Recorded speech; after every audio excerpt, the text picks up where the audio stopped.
आज़ाद digital Islamabad से मैं हूं ज़ाहिर महमूद नाज़रीन। आज हम एक ऐसे फार्म हाउस पे आए हैं जो शाह आलम में मौजूद है और यहाँ पर दुनिया जहान के क्लोन किए गए और जेनेटिकली जो हाइब्रिड बनाए गए मुर्गे और मुर्गियां हैं उनकी नस्लें यहाँ पर पाली जाती हैं और जहाँ से इन मुर्गों और मुर्गियों से मज़ीद नई नस्लें भी तैयार की जाती हैं और फिर बरतानिया की एक मुकाबले हुस्न की बुक है, उसके मुताबिक इनके जो पॉइंट्स हैं वो तैयार किए जाते हैं और इनको मुकाबले हुस्न के लिए भेजा जाता है। इनसे बहुत ज़्यादा पैसे कमाए जाते हैं। एक बहुत बड़ा बिजनेस बन चुका है आजकल मुर्गियां पालना और ख़ास तौर पे मुर्गियों की जो यूनिक ब्रीड्स हैं, जो जेनेटिकली क्लोन ब्रीड्स हैं, दुनिया भर से लोग इंपोर्ट करके अपने यहाँ पालते हैं, फिर उनको बेचकर मुनाफा कमाते हैं। हमारे साथ मौजूद हैं शाहिद असलम साहब, जिन्होंने जापान से, हॉलैंड से, इंग्लैंड से, बहुत सारे दूसरे यूरोपियन जो कंट्रीज़ हैं वहाँ से उन्होंने मुर्गियों की ऐसी ब्रीड्स मंगवाई हैं। इनसे हम उन ब्रीड्स के बारे में भी जानते हैं और ये कितना को मुनाफा बख्श कारोबार हो सकता है ये भी इन्हीं की जुबानी जानते हैं। तो जनाब अस्सलाम वालेकुम। पहले तो सलाम। ये बताइए कि ये कौन सी नस्ल है मुर्गों की? योकोहामा है जी, ये इंग्लैंड की ब्रीड है, इंग्लैंड से इंपोर्ट हुई है। योकोहामा नाम तो जापान वाला नहीं लगता। बस वो एक्चुअली माइग्रेट करते रहते हैं ना, जापान से इंग्लैंड आ गए, इंग्लैंड से फिर हमारे मुल्क में आ गए, माइग्रेट करते हैं उसके बाद। अच्छा, ये आप मुर्गों में कैसे जो है वो डिफरेंशिएट करते हैं कि ये नस्ल डिफरेंट है? कलर्स, टेल, उनके खड़े होने का स्टाइल, इन चीज़ों से हमें पता चल जाता है कि ये कौन सी नस्ल है। क्योंकि एक्चुअली इंग्लैंड से हर साल एक बुक शाया होती है जिसे ब्रिटिश पोल्ट्री स्टैंडर्ड कहती हैं, तो उसमें मेंशन होता है हर नस्ल का कि इस नस्ल में क्या क्या खूबी होती है और उसकी पिक्चर बनी हुई होती है। फिर हम उस पिक्चर देखकर तो हमें पता चल जाता है कि ये कौन सी नस्ल है और कितने हद तक जो है वो स्टैंडर्ड के मुताबिक है या नहीं है। कुछ ऐसी धूश किस्म की मुर्गियां मैंने आपके पास देखी जिनको बकायदा देख के वहशत तारी होती है, इतनी बड़ी बड़ी मुर्गियां, इतने बड़े बड़े बाल। तो ये कहाँ से मंगवाई आपने नस्लें? ये ब्राह्मा कहलाती हैं जी। ये भी ज़्यादा जर्मनी और इंग्लैंड से जो है वो आ रही हैं। ब्राह्मा वर्ड तो हिंदी है जरा। जी, लेकिन नहीं, ये ज़्यादा उधर से एक्चुअली। अब देखें, शिराजी कबूतर है तो वो यहाँ से इंग्लैंड वाले लेकर गए, लाकर उसको मॉडिफाई किया। अब लेकिन नाम उन्होंने लाहौरी शिराजी रखा हुआ है। अच्छा, हाँ, इंग्लैंड से वो कबूतर आते हैं, लेकिन नाम उनका उन्होंने वही जहाँ से वो ओरिजिनेट कर रहे हैं वही नाम रखा हुआ है, लाहौरी शिराजी। हालांकि लाहौरी शिराजी जो है वो इंग्लैंड से आ रहा है। इंग्लैंड से आ रहा है। आपकी वैसे एजुकेशन क्या है? मैंने जी बीकॉम किया हुआ है। अच्छा, बीकॉम आपने किया। वैसे मुझे एक ज़हन में सा झमाका सा हो रहा है, हमने साइंसेज में पढ़ा है कि बायोटेक्नोलॉजिकली ऐसे क्लोन तैयार करना या उनको म्यूटेशन करके नई ब्रीड्स बनाना ये एथिकली ठीक है?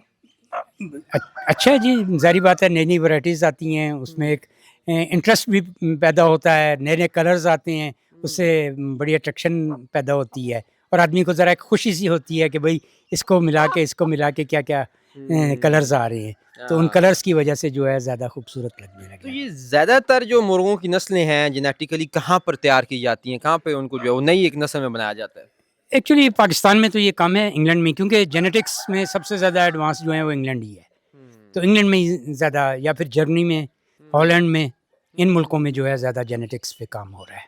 तो इतनी नस्लें तैयार करने का मकसद क्या सिर्फ रोकड़ा है कि उनसे पैसे कमाए जाते हैं या कुछ और भी है? नहीं, अपना अपना शौक होता है, ज़ाहिर बात है, उनको इंटरेस्ट होता है कि एक अब नॉर्मल लगने वाली चीज़ नज़र आए, तो उसकी वजह से वो ऐसी ऐसी नई चीज़ें बनाते हैं, नए कलर्स के मुर्गे बनाते हैं, नई शेप के। अब ये देखें कितनी लंबी दुम वाले हैं, तो ये खूबसूरत लगते हैं, अट्रैक्ट करते हैं, तो इस वजह से वो लोग वर्किंग करके और ऐसी चीज़ें बनाते तो हैं। वो जो नई ब्रीड्स आती हैं वो कितनी महंगी बिकती हैं? काफ़ी जी, एक्चुअली जो भी चीज़ हम पाकिस्तान में इंपोर्ट करते हैं वो क्योंकि फ़ॉरेन करेंसी में होता है और फिर उन पे इंपोर्ट चार्जेस भी लगते हैं, तो वो काफ़ी कॉस्टली होती हैं। आपके पास कौन कौन सी अक़साम है मुर्गों की, ज़रा उनके नाम तो बताएं। मेरे पास जी योकोहामा है, इसके अलावा जंगल फाउल है, रेड जंगल फाउल, इसके अलावा ब्राह्मा है। ब्राह्मा में भी 2 वैराइटीज़ हैं, बफ ब्राह्मा है और गोल्ड ब्राह्मा है। इसके अलावा कोचीन है हमारे पास, कोचीन बैंटम्स, ये वैराइटीज़ हैं हमारे पास। अच्छा, सही। तो इनसे आप जो है वो कोई मुनाफा भी जो है वो कमा सकते हैं? जी बिल्कुल, मुनाफा भी आ जाता है, ज़ाहिर बात है, क्योंकि रेयर चीज़ होती हैं, अवेलेबल मार्केट में नहीं होती, इस वजह से अब इनके चिक्स वगैरह भी जो है महंगे बिकते हैं, अंडा भी जो है वो महंगा बिकता है, तो उस लिहाज से जो है वो काफ़ी इनकम है। आपको कितना अरसा होगा ये मुर्गे पालते हुए? बहुत पुराना जी, 74 से जी। अच्छा, 74 से ये काम कर रहे जी हैं? 74 से कर रहा हूँ। वाह वाह! तो आपने कितनी नस्लें जो है वो नई मुतारफ़ करवाई हैं या नए क्रॉस करवाए हैं? एक्चुअली जी वो जो नई नस्लें बनती हैं वो हमारे स्टैंडर्ड नहीं होते, क्योंकि ये रजिस्टर इंग्लैंड से करानी पड़ती हैं। वो तो हमारे अपने शौक की हद तक होता है, लेकिन जो नस्ल रजिस्टर्ड होती है, जो लीगली मानी जाती है, वो इंग्लैंड में जाकर और 3-7 नस्लों तक उसको रिपीट करवाना पड़ता है। अच्छा, यानी 7 नस्लों तक वही निकले तो फिर वो रजिस्टर करती हैं। मतलब वो जो आप एक मुर्गा और मुर्गी आपने जेनेटिकली उसको बना किया है लिया। चेंज, हाँ, तो उसको फिर आपस में क्रॉस करवा के 7 नस्लें पैदा 7 करवा नस्लों तक वो अगर वही निकलते हैं तो फिर वो ऑथेंटिक नस्ल समझी जाती है। ऐसा भी होता है कि कोई बीच में मिस हो जाए? वो तो सही बात है, प्रोसेस में तो ये चीज़ें होती हैं। वो हम्म, फिर रिपीट किया जाता है, रिपीट करके दोबारा फिर वहाँ पे लेकर जाया जाता है रिकॉग्नाइज करवाने के लिए। अच्छा, ये योकोहामा का पेड़ कितने का देंगे आप? ये तकरीबन जी 35,000 का है। और वो जो ब्राह्मा है वो इतने बड़े ब्रह्मा बड़े तकरीबन जी ये 50,000 का 50,000 का पेड़। जी पेयर। और सबसे महंगा पेड़ कौन सा है आपके पास? मेरे पास जी पोल्ट्री में तो ब्राह्मा ही सबसे महंगा है, 50,000 का है।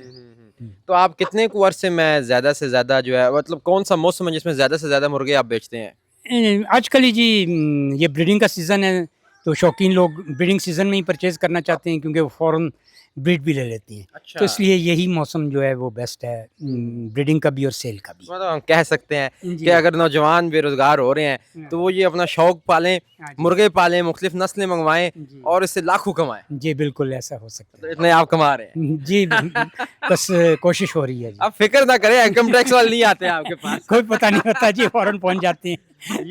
ये देखिए कैसा शौक है कि ठरक का ठरक पूरा हो रहा है और जी, साथ में बिल्कुल। आपका कारोबार भी चल रहा है। सबसे बड़ा जी मसरूफ़ियत, वक़्त अच्छा गुज़र जाता है। डिप्रेशन भी नहीं होता। डिप्रेशन नहीं होती, सोचें और नहीं आती, तो उस लिहाज से जो है वक़्त बहुत अच्छा गुज़र तो जाता है। आप सिर्फ मुर्गे ही बेचते हैं, अंडे भी बेचते हैं? नहीं जी, अंडे भी बेचते हैं, चिक्स भी बेचते हैं। खाने के लिए या बच्चों के लिए? नहीं, नहीं, वो तो ज़ाहिर बात है, ये फैंसी पोल्ट्री जो होती है ये तो रखने के लिए होती है, ये खाने के लिए नहीं होती, खाने की और वैराइटीज़ होती हैं। अच्छा, तो ये तो सिर्फ़ खूबसूरती के लिए होती हैं, और इनको ताकि खुला छोड़ के लोग लॉन में खुला छोड़ के देखते हैं और खुश होते हैं, महज़ूज़ होती हैं। चलिए बहुत बहुत शुक्रिया शाहिद असलम साहब, बड़ी खूबसूरत नस्लें आपने रखी हुई। तो नाज़रीन, मुर्गबानी का शौक़ जो है वो एक शौक़ तो हमेशा से था ही, मगर अब वो इस तरह मुनाफा बख्श भी हो रहा है और साइंटिफिकली बुनियादों पे उसको मज़ीद फैलाया जा रहा है कि उसके नित नए क्लोन जेनेटिकली इंजीनियर्ड जो मुर्गे हैं वो पूरी दुनिया से यहाँ पर इंपोर्ट किए जाते हैं, खुद नए क्रॉस करवाए जाते हैं, नई नस्लें पैदा की जा रही हैं ताकि जो परिंदों की या मुर्गों की जो खूबसूरती है उसको बढ़ाया जाए और लोगों के लिए जो है वो जाज़िब नज़र बनाया जाए। और इस तरह ये लोग जो मुख्तलिफ फार्म्स पे इस तरह की क्लोनिंग्स करवा रहे हैं या नई नस्लें पाल रहे हैं या इंपोर्ट कर रहे हैं, वो लाखों रुपए महीने के जो है वो कमा भी रहे हैं और साथ साथ अपना शौक़ भी पूरा कर रहे हैं और मसरूफ़ भी जो है वो रह रहे हैं। मुझे उम्मीद है कि आपको ये स्टोरी बड़ी पसंद आई होगी। अपनी राय का इज़हार कमेंट बॉक्स में ज़रूर कीजिएगा। इसके साथ ही मुझे दीजिए इजाज़त। खुदा हाफ़िज़।